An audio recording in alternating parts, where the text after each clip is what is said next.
Yes, the strikes yesterday were a pretty quick affair. The Israeli intelligence saw that a column of tanks were headed down towards the Sweida province in southern Syria. Sweida has become a real focal point of violence. It's the spot where the new government, of Ahmad al-Sharaa has not managed to take control, and where these sort of marauding gangs of Bedouin, who the Druze suspect have the support of the government, have been attacking Druze communities, the Druze stronghold in southern Syria. The government initially had sent about 18 soldiers there to keep the peace, and they were all killed. So tanks were sent. Israel perceived these tanks as a threat to the Druze and as a possible reinforcement of the Syrian military presence on its northern border, Syria's southern border, Israel's northern border with Syria, and simply bombed these tanks. To my knowledge, that's the extent of the Israeli involvement. Although here in Israel, we've been seeing a growing number of videos from southern Druze who are demanding that the Israeli government fulfill its promise, that's a quote, fulfill its promise, and provide help, both military help, food, humanitarian aid, to the Druze who are feeling very besieged in southern Syria.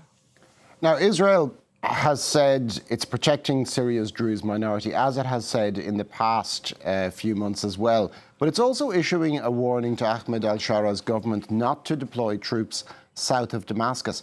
Which is the greater consideration for the Israeli government?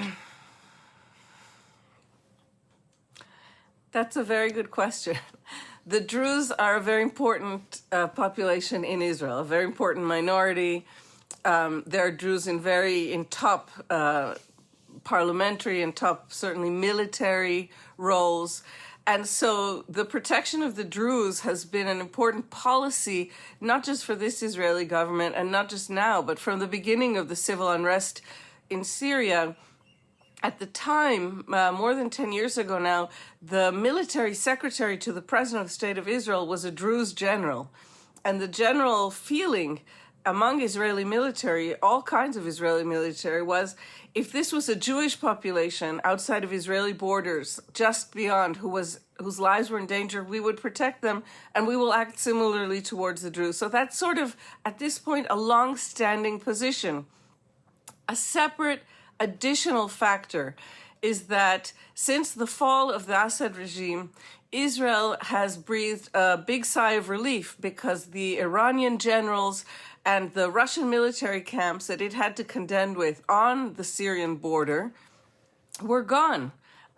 Syria had become something of a Russian protectorate with a lot of Iranian military presence, and Israel wants to keep that whole area demilitarized as much as it can. Of course, this does bring up major sovereignty issues regarding Syria. And interestingly, what we understand is that today in Brussels, the Israeli foreign minister, Gideon Sa'ar, is attending the same conference at which his Syrian counterpart will also be present. And there's a chance that there may actually be talks between these two representatives of countries who have no diplomatic ties between them. Thank you very much for that, Noga Tarnopolsky in Jerusalem.